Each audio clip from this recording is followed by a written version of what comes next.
Good morning and happy Sabbath. It is Saturday, February the 17th.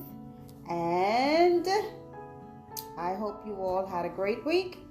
And if you keep the Sabbath, you'll be very happy for today. And if you don't, you should. Okay, so we are moving on to chapter 48 today. But of course, I usually will recap the previous chapter, 47. And in that chapter of Genesis, we see where Joseph has introduced his family to Pharaoh and kind of told him that they are shepherds, so that they would like to occupy the land of Goshen, because I believe that is where there's a lot of lush green fields for their flocks. And Pharaoh asked Jacob how old he was. And he said he was 130, not as old as some of his ancestors, because some of them lived to be 180 something, and Adam and they were 900 and something, etc. So he was 130 and he blessed Pharaoh. We may be thinking because Egypt was not a Christian, not Christian, because Christ hadn't come yet, but a God-fearing nation, that you can't bless. But he blessed Pharaoh, and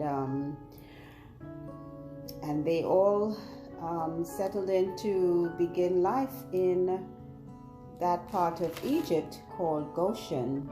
And let's see what else happened.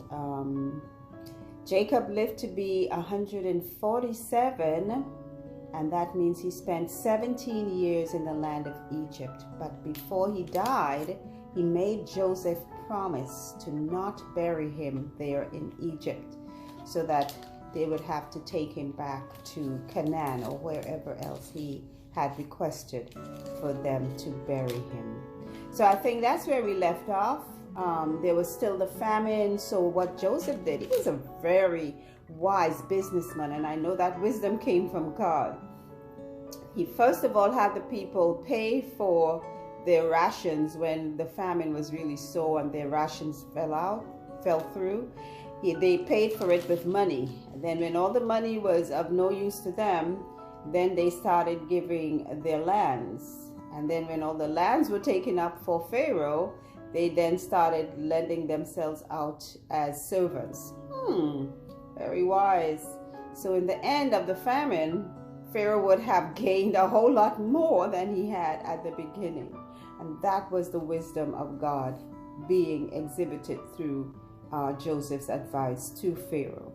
So now let's see what's happening. Chapter 48 of Genesis. And it came to pass after these things that one told Joseph, Behold, thy father is sick. And he took with him his two sons, Manasseh and Ephraim. And one told Jacob and said, Behold, thy son Joseph cometh unto thee. And Israel strengthened himself and sat upon the bed. And Jacob said unto Joseph, God Almighty appeared unto me at Luz in the land of Canaan, and blessed me, and said unto me, Behold, I will make thee fruitful and multiply thee, and I will make of thee a multitude of people, and will give this land to thy seed after thee for an everlasting possession. And now thy two sons, Ephraim and Manasseh, which were born unto thee in the land of Egypt, before I came unto thee into Egypt, are mine. As Reuben and Simeon they shall be mine. And thy issue, which thou begettest after them, shall be thine, and shall be called after the name of their brethren in their inheritance. And as for me, when I came from Padan, Rachel died by me in the land of Canaan in the way, when yet there was but a little way to come unto Ephrath. And I buried her there in the way of Ephrath. The same is Bethlehem. And Israel beheld Joseph's sons, and said, Who are these? And Joseph said unto his father, They are my sons, whom God has given me in this place. And he said, Bring them, I pray thee, unto me, and I will bless them. Now the eyes of Israel were dim for age, so that he could not see. And he brought them near unto him, and he kissed them and embraced them. And Israel said unto Joseph, I had not thought to see thy face, and lo, God has showed me also thy seed. And Joseph brought them out from between his knees, and he bowed himself with his face to the earth. And Joseph took them both, Ephraim in his right hand toward Israel's left hand, and Manasseh in his left hand toward Israel's right hand, and brought them near unto him. And Israel stretched out his right hand and laid it upon Ephraim's head, who was the younger, and his left hand upon Manasseh's head, guiding his hands wittingly, for Manasseh was the firstborn.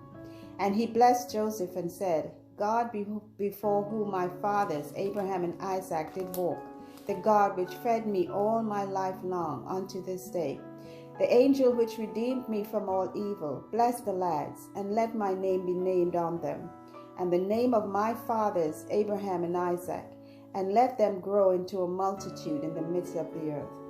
And when Joseph saw that his father laid his right hand upon the head of Ephraim, it displeased him, and he held up his father's hand to remove it from Ephraim's head unto Manasseh's head.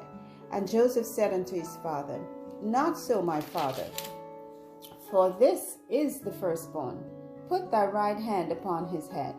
And his father refused and said, I know it, my son, I know it.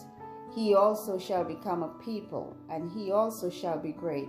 But truly his younger brother shall be greater than he, and his seed shall become a multitude of nations.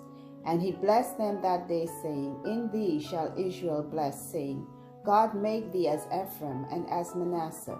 And he set Ephraim before Manasseh. And Israel said unto Joseph, Behold, I die, but God shall be with you, and bring you again unto the land of your fathers. Moreover, I have given to thee one portion above thy brethren, which I took out of the hand of the Amorite with my sword and with my bow. And that's the end of Genesis chapter 48. Not a long chapter, but full of evidence of God's mercies upon our forefathers, our spiritual forefathers, how they've been blessed and God is still blessing even unto this day. So I pray that you too have a blessed day, and until our next reading, take care. Bye.